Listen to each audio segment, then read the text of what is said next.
Setelah terjadinya pembajakan pesawat, kemudian ada lagi kasus 9/11, sehingga ruang kokpit ini benar-benar dijaga keamanannya.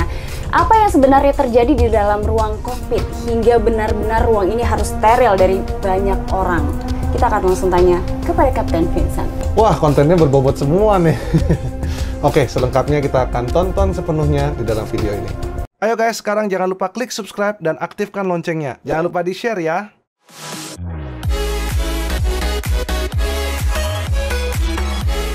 Dengan Kapten Vincent Aditya, ya sekarang bersama dengan Tamara Delv.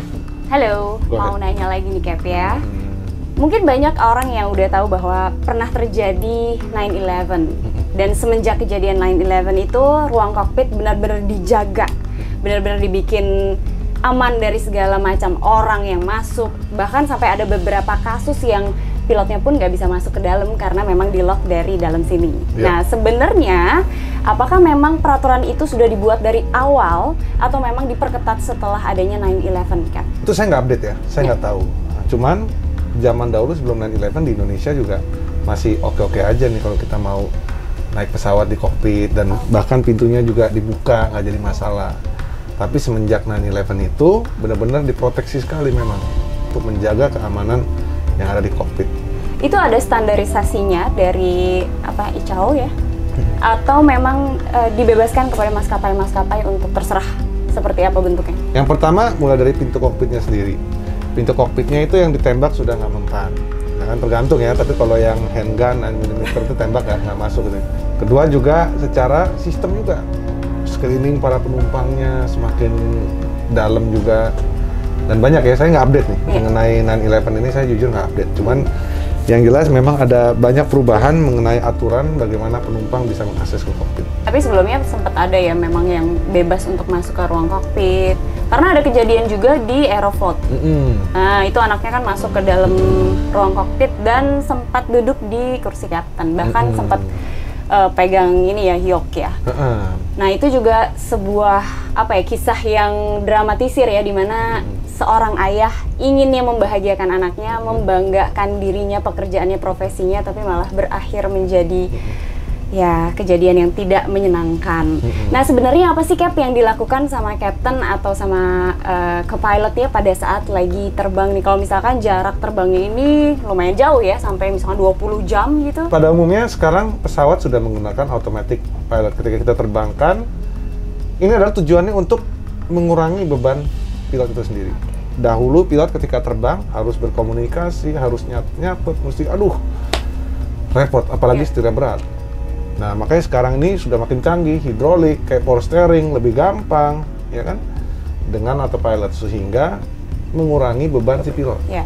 Nah, pada saat pilot misalkan sedang beristirahat, itu biasanya kemudi atau kendalinya itu dikasih ke pilotnya atau? Masing-masing negara punya aturan yang berbeda. Ada negara yang memperbolehkan pilotnya tidur, ada negara yang tidak boleh memperbolehkan pilotnya tidur. Meskipun perjalanannya jauh, panjang. Seperti itu.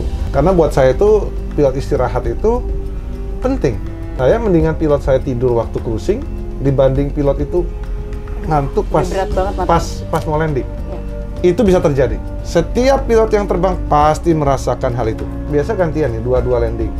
Waktunya giliran kita, terus 2 landing lagi kan partner kita, apakah co-pilot ataupun kapten kita. Awareness yang harusnya diciptakan untuk 2 orang, seperti kapan kita harus melakukan go round, parameter di monitor itu tidak bisa dilakukan sendiri. Itu sudah riset bagaimana pilot harus berdua. Harus kerja sama.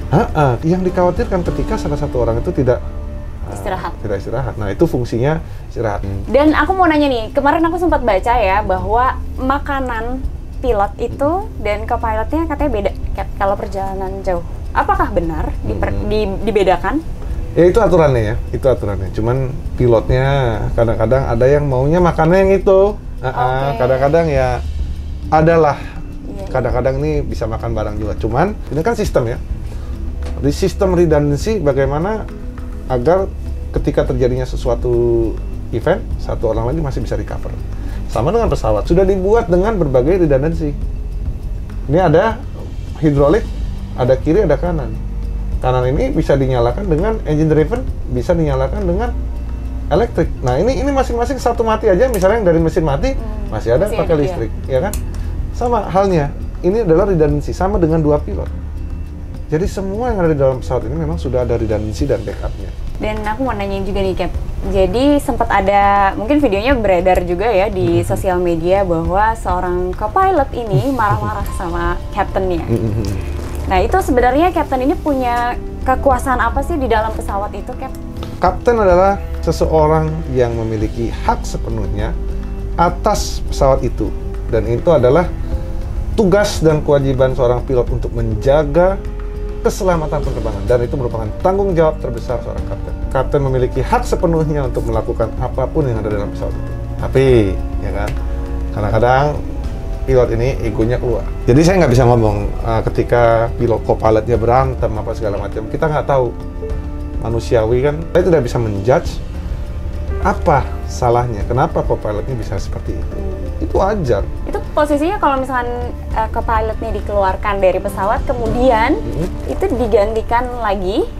Pastinya, atau pastinya kan. Sesuai sama permintaan dari kaptennya? Pesawat ini harus terbangkan minimum 2 kru. Ya.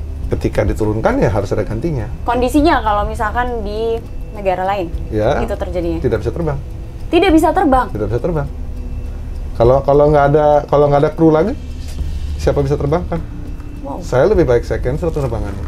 Yang jelas salahnya dia harus memanage ininya. Emosi. Ya kan ini kan penerbangan nyawa penumpang di belakang. Kita nggak bisa semata-mata bikin emosi kita teriak-teriak kayak gitu kan. Oh you apa? Ya. Apalagi berkata-kata kasar. Ya tetap aja karena itu suatu situasi pekerjaan ya, dimana ya tetap harus kerjasama antara. Konflik pasti terjadi. Ya. Saya pun pernah kena konflik. Yang biasanya tuh yang lebih susah ketika jadi co-pilotnya. Kita harus beradaptasi sama kapten banyak kan ya. Tapi ada juga ketika kita jadi kapten ada co-pilot yang in command. Yang merasa lebih tahu, lebih bisa, dan ya seperti itu. Ada.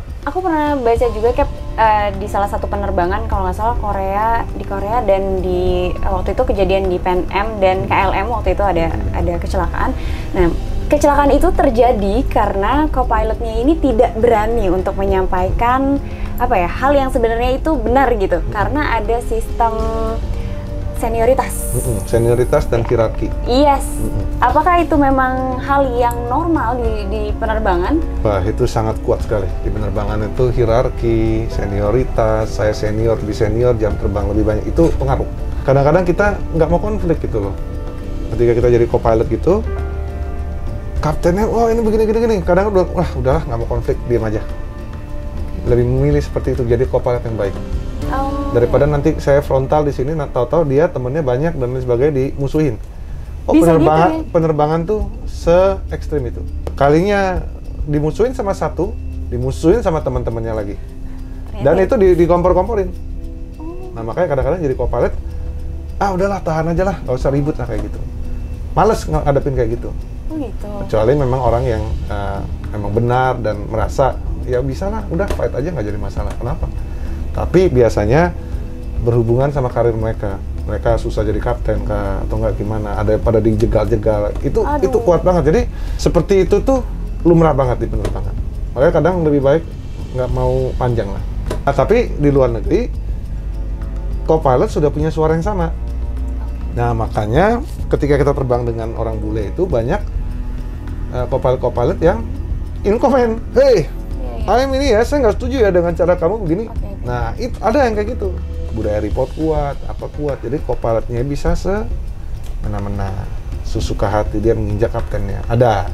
Jadi it's a take and give sama. Lebih baik mana menciptakan suasana kerja yang baik itu adalah tugas kapten. Kalau kaptennya tidak bisa menciptakan suasana kerja yang baik, maka susah. Kapten adalah sopirnya pesawat. Kapten adalah dokternya pesawat, kapten adalah hakimnya pesawat. Kira-kira adakah yang tiba-tiba mundur keinginannya kalau setelah mendengar bahwa tugas dan kewajiban kapten itu banyak banget ya? Kapten ada nggak sih, aku mau nanya sedikit lagi, pengalaman tiba-tiba harus mendarat darurat karena ada sesuatu di dalam penerbangannya? Penumpang sakit. Nah waktu itu saya penerbangan dari Surabaya ke Banjarmasin. Nah kita posisi ya sekitar setengah kurang lah. Saya udah bilang, wah Ini udah beberapa kali nih mondar-mandir ke depan. Oke, kita kayaknya baiknya desain aja kan, atau kita balik aja ke sana.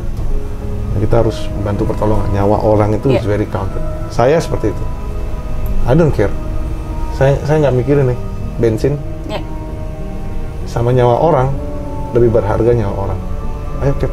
Tapi decision waktu itu karena bukan saya kaptennya, continue. Desain nggak lama meninggal orangnya. Di dalam pesawat? Dalam pesawat. Nah semenjak itu saya udah tahu medical emergency saya nggak main, I will divert walaupun cuma terjadi satu kali. Karena Captain udah punya pengalaman seperti itu, tidak mungkin mengulang hal yang sama. Nggak mau. Medical emergency itu adalah suatu hal harga mati. Nyawa orang ini berarti tidak sebanding dengan harga fuel. Bahan bakar ini bukan kamu kok yang bayar. Perusahaan pun tidak akan merasa terbebani dengan ini. Keselamatan penumpang juga ya. Tanggung jawab saya. Sedikit bocoran nih, Captain-nya berkaca-kaca atau waktu cerita gitu. Itu benar-benar pakai hati bicaranya. Tapi memang beneran. Ya. Waktu itu, Cap, saya ini Cap sesak napas. Walaupun mau selamat mau enggak, oke kita balik. Langsung saya immediate, saya declare emergency. Balik. Udah, you mau komplain apa? Perusahaan nggak bisa salahin saya. Ya. Nggak ada yang komplain, nggak jadi masalah. Ya saya repot dikit bikin surat. Tapi itu adalah nyawa orang. Tapi nyawa selamat. Akhirnya turun penumpangnya, ternyata cuma anxiety. Ya kan, anxiety disorder. Tapi it's okay lah. Yang jelas. Kita nggak pernah tahu apakah nggak pernah tahu itu akan selamat atau tidak ya. Yang penting kita sudah berusaha. Jadi tidak ada feeling guilty. Betul. Yang penting penumpang itu bisa selamat. Dan mungkin bukan buat saya. Mungkin ini buat keluarganya dia. Iya, luar biasa. Salut sama semua kapten di dunia malah ya. Dan terutama yang satu ini ya. Bisa aja nih. Buat teman-teman yang belum pernah channelnya ini, di-follow dulu Instagram sama YouTube-nya apa? YouTube channelnya Tamara Del, Instagramnya juga Tamara Del. Boleh dicek. Luar biasa, ini pembawaannya bagus, communication skill, silahkan di-follow, subscribe guys. Luar biasa deh. Dan nggak lupa buat teman-teman sekalian yang ingin memiliki hoodie yang ada bar dan wingnya seperti ini, ataupun kaos yang ada bar dan wingnya, kalian bisa langsung kunjungi Instagram atau Tokopedia-nya Captain Wear. Kalau begitu, terima kasih. Saya pamit dulu, undur diri bersama Tamara Del. Terima kasih sudah menonton. Sampai jumpa dan salam rotate. Bye!